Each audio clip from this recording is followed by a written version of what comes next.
wish to report to the Filipino people that the humanitarian and supply mission to our Filipino fishermen was a complete success mission-wise. We were liters of fuel as well as food and Noche Buena packages for them and their families. Some 30 tons of fish was also caught in BDM waters as a result of the mission by DA BFAR. The regular RORE mission to BRP success, with UM1 successfully reaching LS-57 and unloading supplies to the gallant Filipino troops stationed therein. China's claim that the small and wooden Onaisame 1 intentionally rammed a CCG vessel is the height of disinformation and fake news. It's akin to claiming that a tricycle intentionally rammed a Victory Liner bus on its way to Baguio. We express grave concern over the deliberate disinformation campaign being waged by Beijing using official channels. China's claim that the United States is fueling the Philippines' audacity for provocation similarly has no basis. The missions to Bajo de Masinloc and Ayungin Shoal are completely Philippine missions utilizing Philippine public vessels and Philippine troops. The United States has no involvement in the missions itself, which could be the basis for this speculation from China. We urge the Chinese side to exercise caution in making accusations without proof. Moreover, we wish to state for the nth time that there are no special temporary arrangements with China over the RORE missions to Ayungin Shoal. This so-called quote-unquote promise to tow away BRP Sierra Madre has been discredited and debunked time and time again over the absence of proof or evidence to support the same. It is time to abandon debate over this figment of their imagination. We urge China to exercise restraint in order to contribute to stability in our region. Water cannons and LDAR are primarily defensive tools, but as we clearly saw, they are currently being used by China for aggressive and offensive purposes. China's use of offensive tools, interference with Philippine vessels, harassment and intimidation of Filipino fisherfolk, or any other activity that infringes upon the Philippines' sovereignty and jurisdiction in Bajo de Masinloc are violations of international law, particularly UNCLOS and the Arbitral Award. The systematic and consistent manner in which the People's Republic of China carries out these illegal and irresponsible actions puts into question and significant doubt the sincerity of its calls for peaceful dialogue. We demand that China demonstrate once and for all that it is a responsible and trustworthy member of the international community. And we thank the international community for their expressions of support at this time. As clearly stated by the President in his statement last night, the Philippines will never be deterred from exercising our legal rights over our maritime zones, including Bajo de Masinloc and Ayungin Shoal, which forms part of our exclusive economic zone and continental shelf. Maraming salamat po. Thank you, Director General Jonathan Malaya. And now we will hear from Coast Guard spokesperson Commodore J. Tariello. Good morning, everyone. I prepared a briefing for this morning's press conference. Um, okay. On the part of the Philippine Coast Guard, we'll be discussing the operational details of the resupply, the recently completed resupply mission. And of course, after this briefing, we're going to discuss as well the operational details of the humanitarian mission of the Bureau of Fisheries and Aquatic Resources last Saturday. For the last completed RORE mission yesterday, as you are aware, there were two Philippine Coast Guard vessels that our commandant, Admiral Ronnie Hill Gavan, deployed to support the resupply mission of the armed forces of the Philippines. That is BRP Sindangan and BRP Cabra, to support the resupply boats of the armed forces of the Philippines, ML Kalayaan, and Unaiza May 1. Next slide. The operational area of the Philippine Coast Guard vessels came from Buliluyan Port and proceeded to the staging area in Sabina Shoal, that is a distance of 90.5 nautical miles. And then from there in Sabina, we're going to proceed together with the resupply boats going to Ayungin Shoal with a total distance of 14 nautical miles. Next slide. Next slide. As early as 5:40 in the morning of December 10, we were able to monitor an unknown Chinese maritime militia vessel because we were not able to see the bow number of this vessel, and it's already conducting dangerous maneuver towards the resupply contingent. Next slide.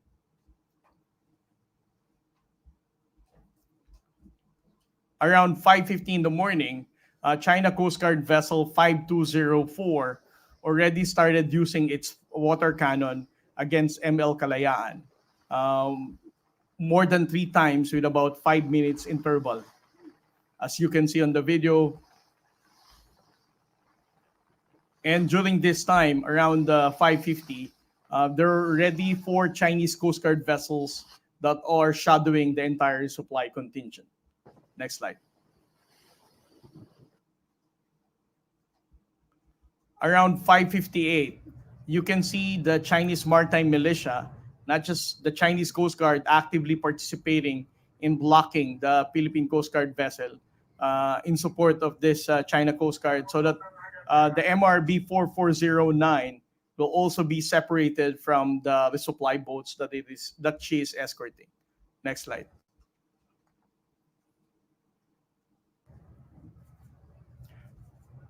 Next slide. As you can see, MRB 4409 was already blocked by the China Coast Guard vessel and two Chinese maritime militia. They were successful in separating the Philippine Coast Guard vessel 4409, that is the designated escort for Unaiza May 1. Next slide. Around 6:11 in the morning, ML Kalayaan already received a direct hit of water cannon coming from China Coast Guard 5204. At a distance of around zero point 0.5 nautical miles is the Philippine Coast Guard vessel MRB 4407, documenting how the China Coast Guard vessel and Chinese maritime militia is preventing ML Kalayaan from proceeding to its mission. Next slide. Around 6:20, 9 minutes after ML Kalayaan was directly hit by the China Coast Guard vessel, the Philippine Coast Guard proceeded to its location, noting the fact that it's no longer moving. It means that it has already engine trouble.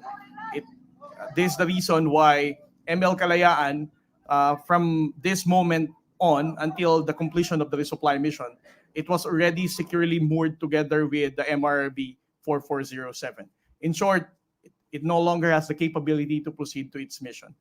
Around 6:24, on the other hand, the other Coast Guard vessel, MRB 4409, is also being sprinkled by the Chinese Coast Guard as it escorted the Unaiza May 1.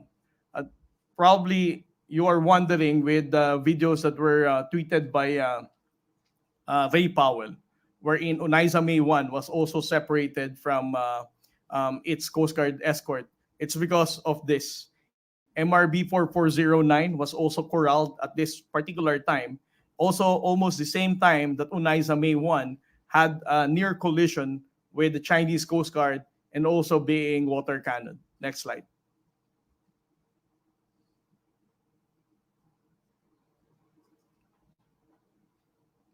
Next slide. This was the video that I'm referring. Around 6:39, you can see that Onaiza May 1 is almost having a near collision with this Chinese Coast Guard vessel, as she is also being water cannoned at the same time. Interestingly, 3 hours after this incident, the Chinese government, through the Chinese Coast Guard, already released this statement saying that it is the resupply boat that caused the collision between the Chinese Coast Guard and our resupply boat. Next slide.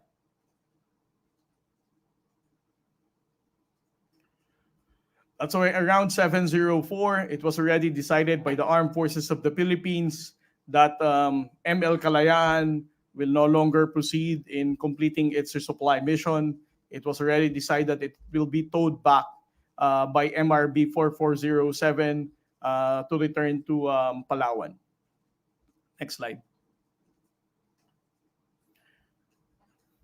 Around 8 a.m., Onaiza May 1 was already successful in entering the shoal for her to proceed in unloading her cargo on board BRP Sierra Madre. For almost 3 hours of unloading the cargo, Onaiza May 1 has already departed from BRP Sierra Madre and went outside of the shoal in Ayungin. Next slide.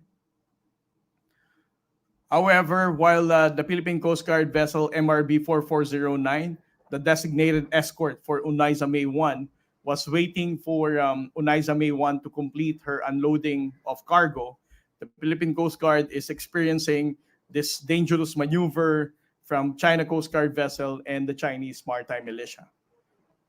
Next slide. In total, the Philippine Coast Guard has documented the presence of all these Coast Guard vessels. There were 7 of them. This is the first time that we were able to see such numerous number of China Coast Guard vessels deployed to prevent the Philippine government in completing our resupply operation in Ayungin Shoal. Next slide. These are the Chinese maritime militia that we have clearly identified as the one who really participated in blocking the Philippine Coast Guard vessels and the resupply boats. Next slide. It is also worth noting that we have also seen the 2 PLA Navy vessel in that particular location in Second Thomas Shoal. Although they are maintaining a certain distance away from the resupply contingent.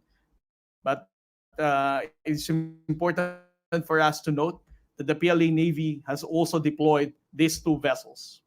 Next. In total, we were able to physically monitor 14 Chinese maritime militia and 22 Chinese maritime militia through AIS. That means they have deployed 36 Chinese maritime militia and 8 China Coast Guard vessels. So 36 plus 8, that's 44. And then 2 PLA Navy, that's 46.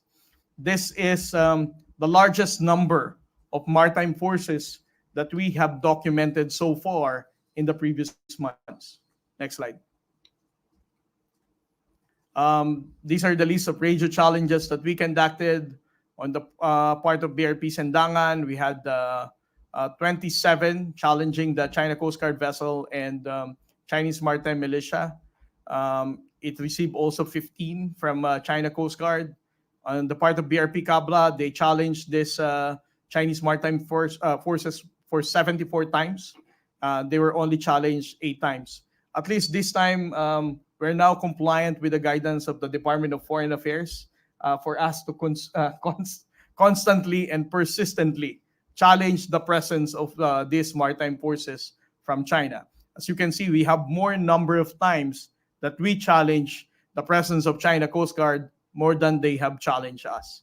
And then at the same time, in blocking of the Philippine Coast Guard vessels, we noted that there were 3 Chinese maritime militia that actively blocked the Coast Guard vessels at a distance only of 10 yards, and the other is 20 meters. Next slide.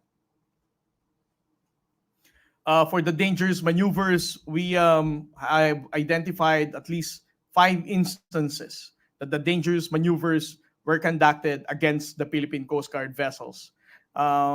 It is worth noting that 4 of these dangerous maneuvers were conducted by the China Coast Guard, and there is only one unidentified Chinese vessel, most likely a Chinese maritime militia, that did a dangerous maneuver against MRB 4409. Next slide, please.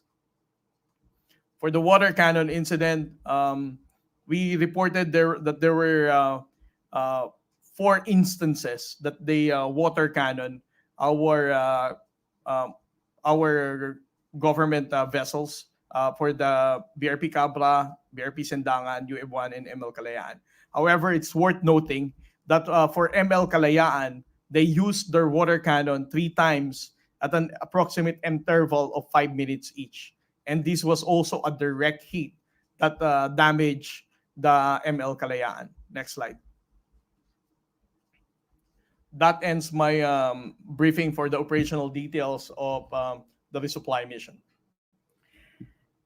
Thank you, Commodore Tariela. And now we hear from AFP spokesperson Colonel Aguilar. Thank you. Good morning to everybody. First, the Armed Forces of the Philippines condemns the illegal and irresponsible actions of the China Coast Guard and its maritime militia against Filipino vessels on SMA 1 and ML Kalayaan, which the Armed Forces of the Philippines commissioned for its regular rotation and resupply mission to military personnel deployed at BRP Sierra Madre at Ayong Incheon. The China Coast Guard, can you please show this slide? The China Coast Guard wantonly disregarded maritime safety and demonstrated unprofessional behavior starting at 5:53 a.m. Yesterday. It unleashed its water cannon several times, resulting to engine malfunction of ML Kalayaan. And that is why it has to be towed back to Palawan Port by a Coast Guard vessel. As you can see, this is the incident inside ML Kalayaan, how they were jolted by the strong pressure coming from the water cannon of China Coast Guard. Aside from that, the Chinese Coast Guard also performed dangerous maneuvers to another vessel in an attempt to derail our resupply mission. It happened at 6:35 a.m. when China Coast Guard vessel 21556 fired its water cannon in front of Onaisime 1 while dangerously and closely sailing 30 meters on our vessel's starboard side. These irresponsible and dangerous actions led to a collision at 6:39 a.m. that damaged one of the posts of Onaisame 1. I also showed with you the post of the report made by the China Coast Guard that was published online. And on the left, of course, the real situation as taken by a video footage inside the Unaisame 1. So you can see the stark contrast of the narrative of China Coast Guard to what really happened.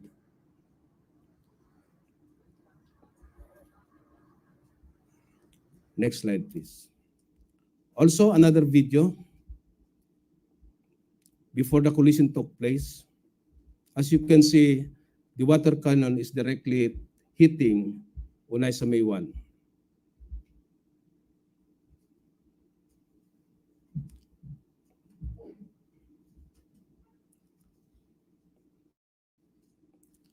And another video. So you can see the water cannon pointed in front of Unaisame 1 to limit its movement. And later on, you will see where that Coast Guard vessel is located, which is 30 meters before the collision incident happened.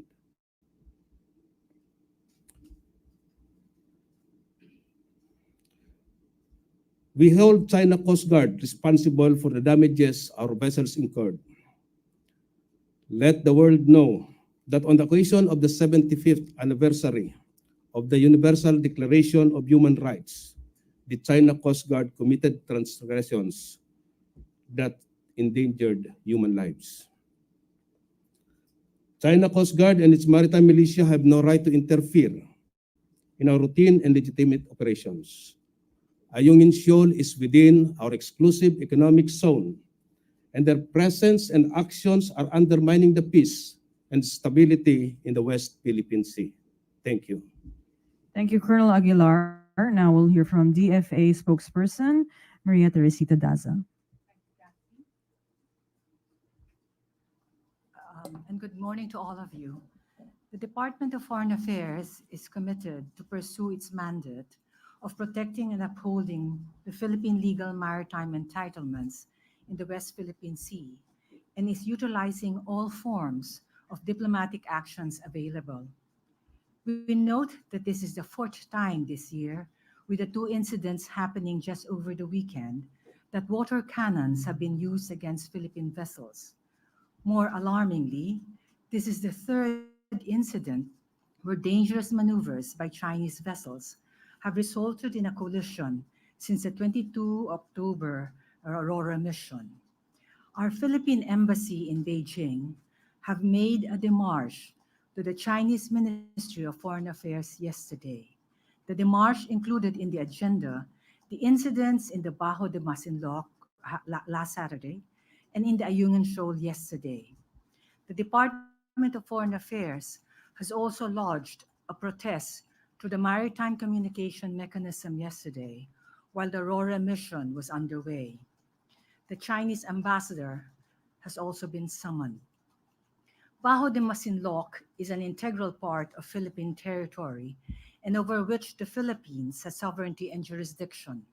China's action on 9 December, dousing of Philippine vessels using water cannons, are serious actions aimed at preventing Philippine authorities from undertaking legitimate activities around the area. These actions violate the Philippines' sovereignty and jurisdiction and are a threat to peace, good order, and security. We reiterate that the resupply mission to the BRP Sierra Madre on Ayungin Shoal on 10 December is a legitimate exercise of the Philippines, given that the feature is part of our exclusive economic zone and continental shelf. The Philippines has sovereign rights and jurisdiction over it.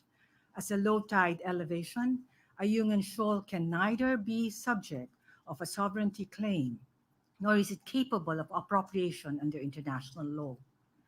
China's purported exercise of maritime law enforcement powers, interference with Philippine rotation and resupply missions, harassment and intimidation of Philippine fisherfolk, or any other activity that infringes upon Philippine sovereignty and jurisdiction in Bajo Masinloc and the Philippine sovereign rights and jurisdiction in Ayungin Shoal are violation of international law, particularly the UN Convention on the Law of the Sea.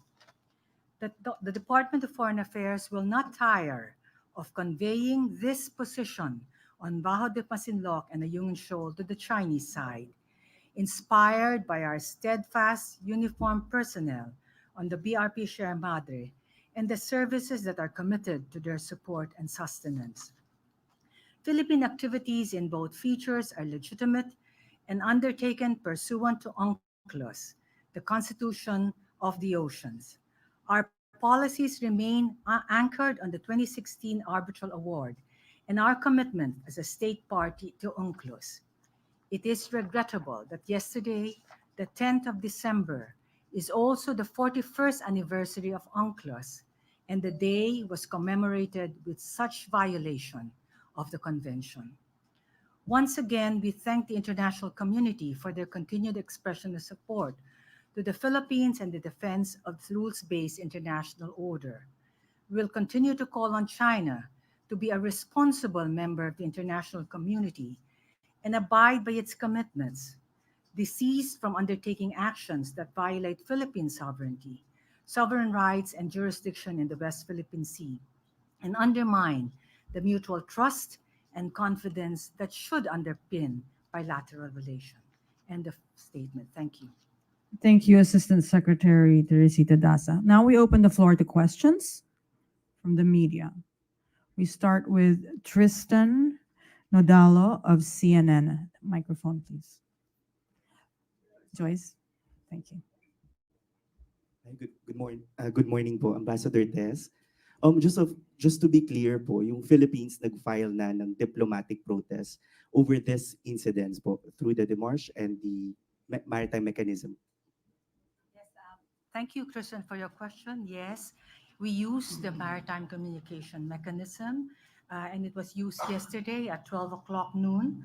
The Department of Foreign Affairs lodged its diplomatic protest with the Chinese Ministry of Foreign Affairs counterpart through a phone call. And in terms of the demarche undertaken by our Philippine Embassy in Beijing, yes, we confirm that our Philippine Embassy in Beijing has made a demarche to the Chinese Ministry of Foreign Affairs official yesterday concerning the Baho de Masinloc incident and the Ayungin Shoal incident.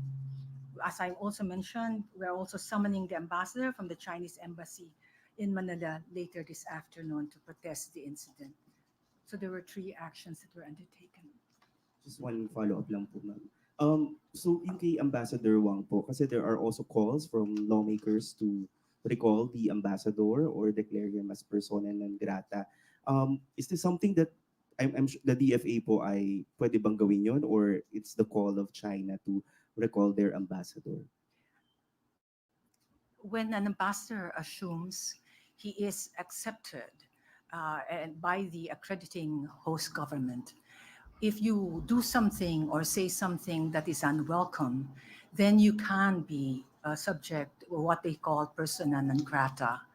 But with this case, I think it's something that will have to be seriously considered, whether the incidents or the series of incidents merit having him be a person non grata. But I would also like to add this. An ambassador is supposed to build bridges, is supposed to enhance relation and not strain relation. So we are calling that he assumes that he will try to do his best to actually enhance relations between the 2 countries, just as we expect our ambassadors posted abroad to do the same. Okay. Celerina Monte, NHK. Good morning, ma'am. Just a follow up on his question. You have mentioned about this that the government the DFA seriously considering or studying whether it would merit the declaration of the ambassador as persona non grata. Will the DFA recommend it to the president, or who would decide? What I said was, I think, in terms of the diplomatic options that are available to a country, there is a whole range of diplomatic actions, from protests, from a summoning, and the extreme, of course, if you actually would consider the ambassador as a person non grata. But it is something that has to be seriously considered.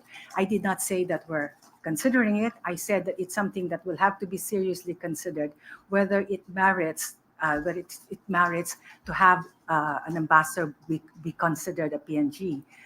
Because, as I also wanted to express, PNG, when you do that, that is at a certain level already, and there are both intended and unintended consequences, and that's the reason why a serious consideration should actually be undertaken. We note that the legislative body has actually several of our esteemed legislators have actually called for this because of their observations of what is happening in the course of several months. So it's something that is actually has been floated, yes. As a sign of our protest, on the other hand, are we planning to, like, I don't know the right word, if it's recall or what, our own ambassador from in China? I have no information on that at the moment. Yeah. Okay. Alvin Baltasar, PBS. Asik Dasa, good afternoon po. Asik, just to be specific, ano-anong mga bansa na yung nag-express ng support sa Pilipinas after this dangerous maneuver of Chinese Coast Guard? Yes, we are very, as I mentioned, we're very appreciative of the fact that many countries have actually expressed support for the Philippines. And I can, as our latest count is that there have been 14 or so. Among them are France, US, Japan, Ireland, Australia, Canada, Denmark, EU, Germany, and Netherlands, New Zealand, UK, among the countries that have actually already signified support for our position and also expressed concern uh, about what is happening in the waters, in our waters, because this incident is actually quite serious, not only because it actually can cause damage not only to vessels, but it can also be harmful to the ones who are manning the vessels. But it does not contribute to peace and security in the region. Okay, Harley Valbuena, DZME.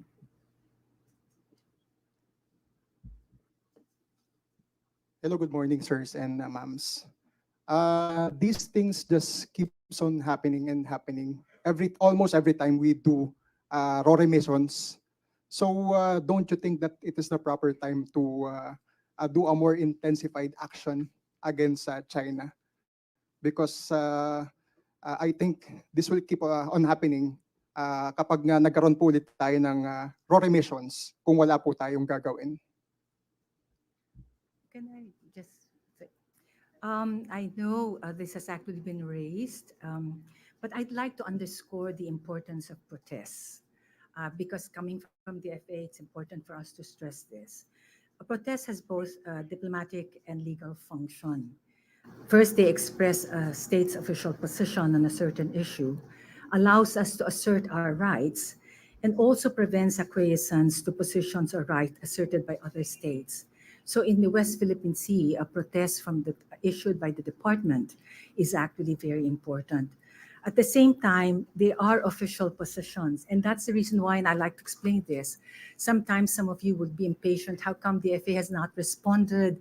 Why have we not? Has a protest been undertaken?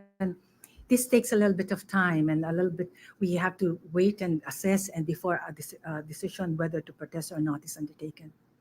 Because they are official position, they have actually legal value because they are evidence of state practice.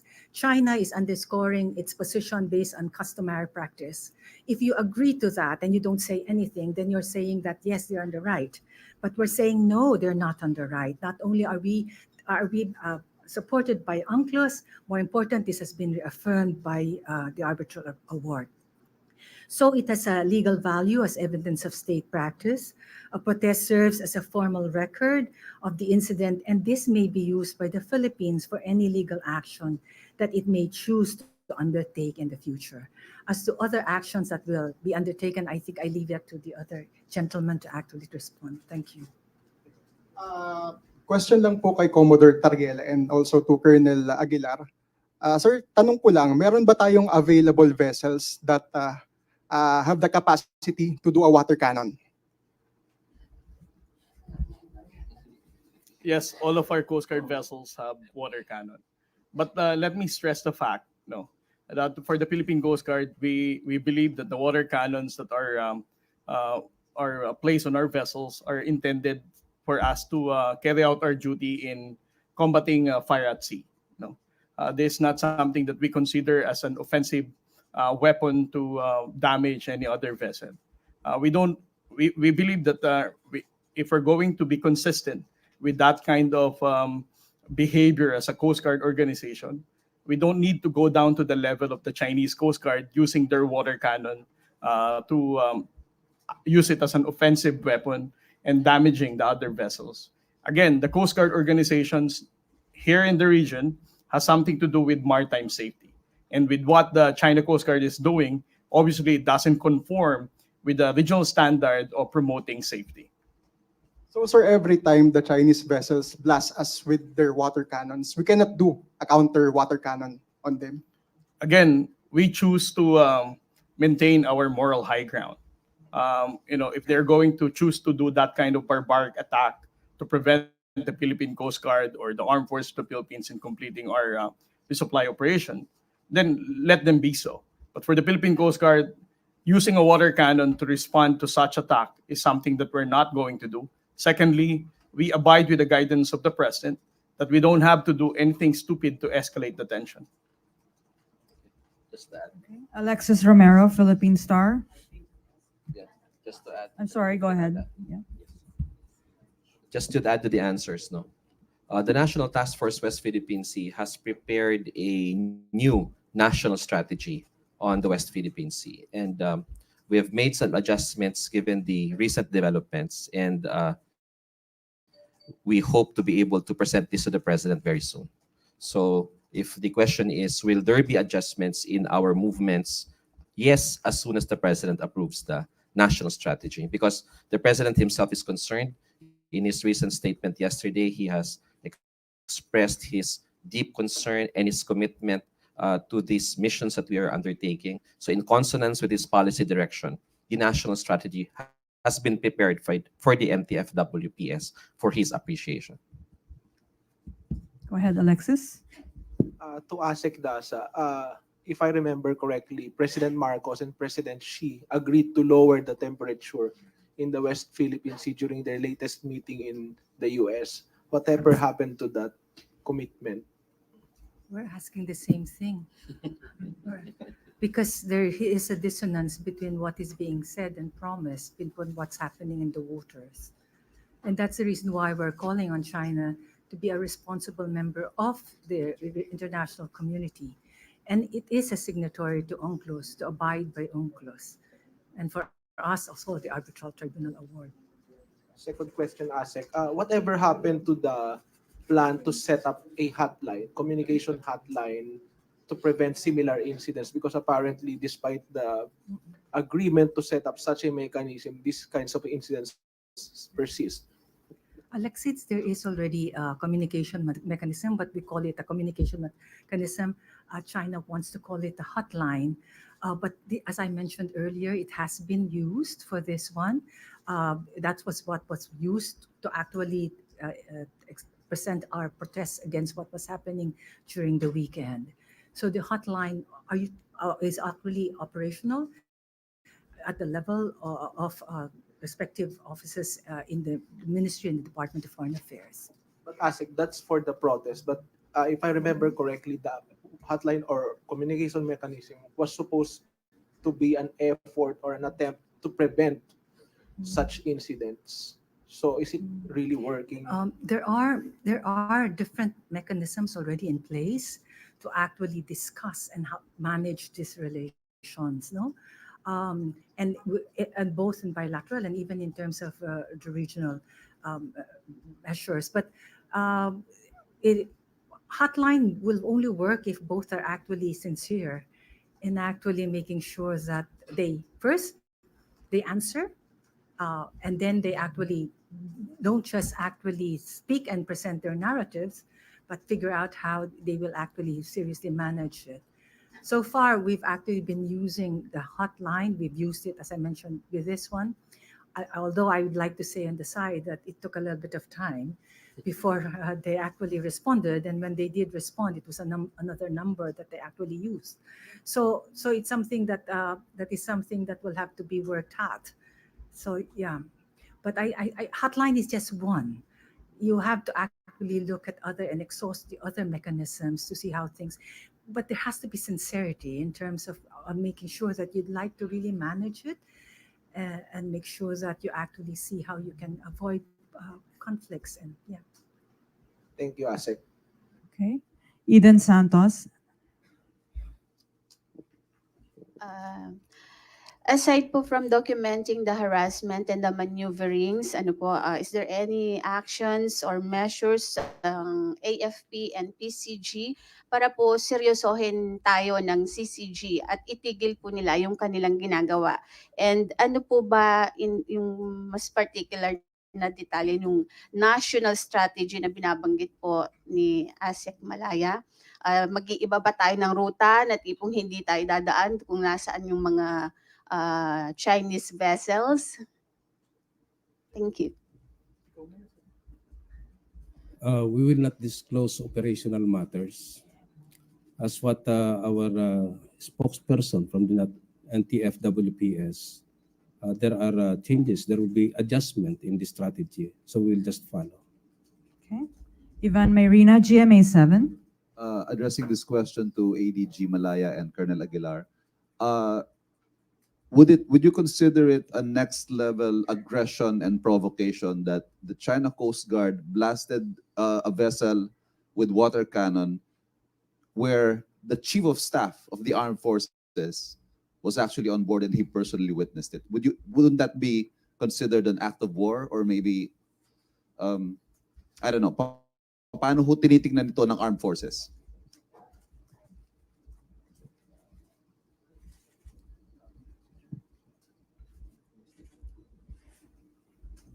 It was a it was a regular RORE mission for us. Of course, there were contingencies prepared because of the presence of the chief of staff, but he was there to experience for himself firsthand what China is doing to our RORE mission. And he was there also because he was sent to convey the message of the president to our troops that are manning BRP Sierra Madre, and to share early Nochebuena, because some of our troops there will be there for Christmas, for New Year. And these are sacrifices that our soldiers have to perform. And I think this is very much appreciated now by our people. And thank you for that. So that attack was not an act of war. It's not for us to declare that. Okay. From I think, Ivan, I think the whole world, no, the Filipino people and the whole world know and has seen that the incidents of the past 2 days is a serious escalation on the part of the People's Republic of China, because what we have been doing has been standard operating procedure. No, we're not doing anything different. We always do this humanitarian and supply missions to Baha Masinloc in support of our fishermen. We do regular RORE missions to Ayungin, but the actions that they have shown in the past few days really have shown a desire on their part to escalate situations. And primarily because there has been significant damage to Philippine vessels, no, in terms of their navigation equipment, in terms of communication equipment, in terms of the engine of the ML Kalayaan. So we are taking this very seriously. But is this an act of war? We don't think so.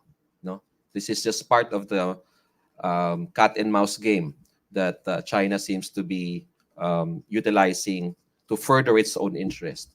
On the part of the Philippines, as we have repeatedly said, we shall remain undeterred and will continue to conduct these missions in support of our troops and our fishermen wherever they may be in the West Philippine Sea. okay. Cecil Morelia from AFP.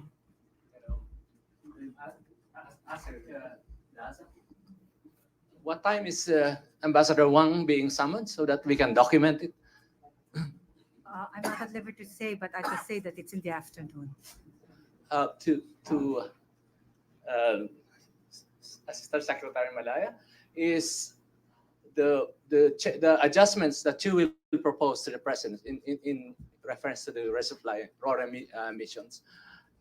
Is that an acknowledgement that China has succeeded so far in whatever it's doing with regards to the Philippine missions in the West Philippine Sea?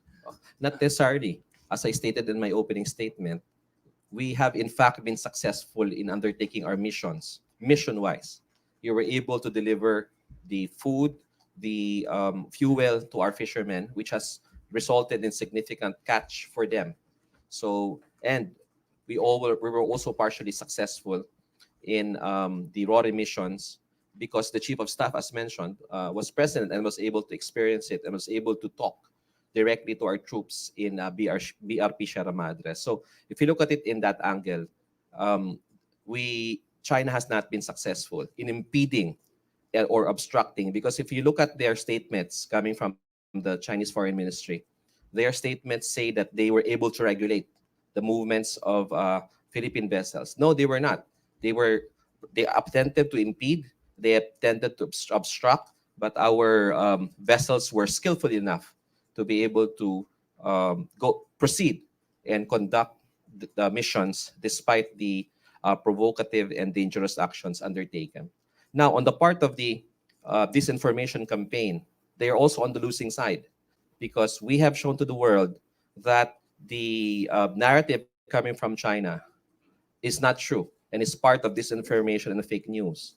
Therefore, insofar as the narrative in the global community, it is the Philippine side that's winning.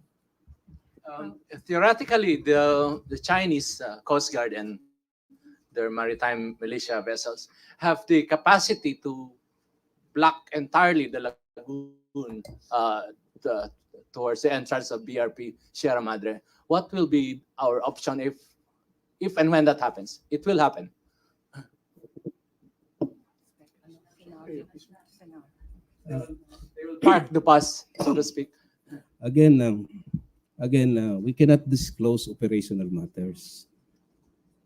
Kathy, can I just Go ahead, Asek. ADG Malaya spoke about narratives. Can I just respond to three positions that have actually been raised by the spokesperson of the Ministry of Foreign Affairs? So in one of which has actually been asked me by the press, I will not, it's pretty lengthy and I can share it afterwards, but I will just respond to three. First, the narrative that they're saying that China has indisputable sovereignty over the entire West Philippine Sea or South China Sea. This is a narrative that China has espoused and it has no basis in international law, in particular by UNCLOS and the 2016 Arbitral Award that clarified the supposed historic rights asserted by China over the South China Sea is illegal, null, and void.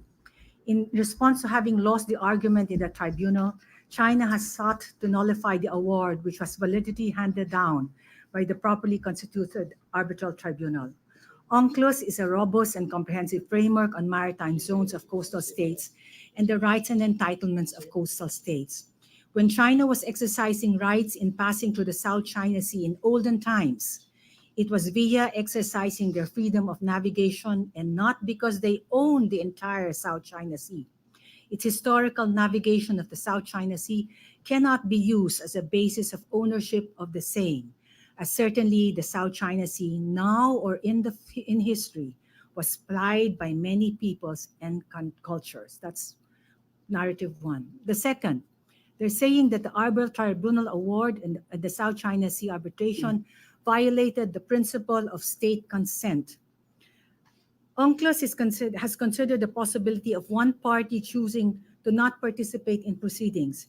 It has provided for this in Article 9 of Annex 2 of UNCLOS, which provides that if one of the parties to the disputes does not appear before the arbitral tribunal or fails to defend the case, the other party may request the tribunal to continue the proceedings and to make its award. Absence of a party or failure of a party to defend its case shall not constitute a bar to the proceedings. Before making its award, the arbitral tribunal must satisfy itself not only that it has jurisdiction over the dispute, but also that the claim is well-founded in fact and law. As stated in the tribunal award, the tribunal has continued the proceedings, confirming that despite its non-appearance, China remains a party to the arbitration with the ensuing rights and obligations, including that it was bound under international law by any decision of the tribunal. The arbitral tribunal has also taken steps to ensure procedural fairness, ascertain China's position on the issues for decision based on the statements made by the Chinese official publicly and in communications to the members of the tribunal. It has also made a thorough review of materials placed before it by the Philippines. The tribunal has also taken steps to satisfy itself of its jurisdiction and the legal and factual foundations of the Philippines' claim through obtaining independent experts' input, reviewing other materials in public domain, and inviting further comments from the parties of these sources.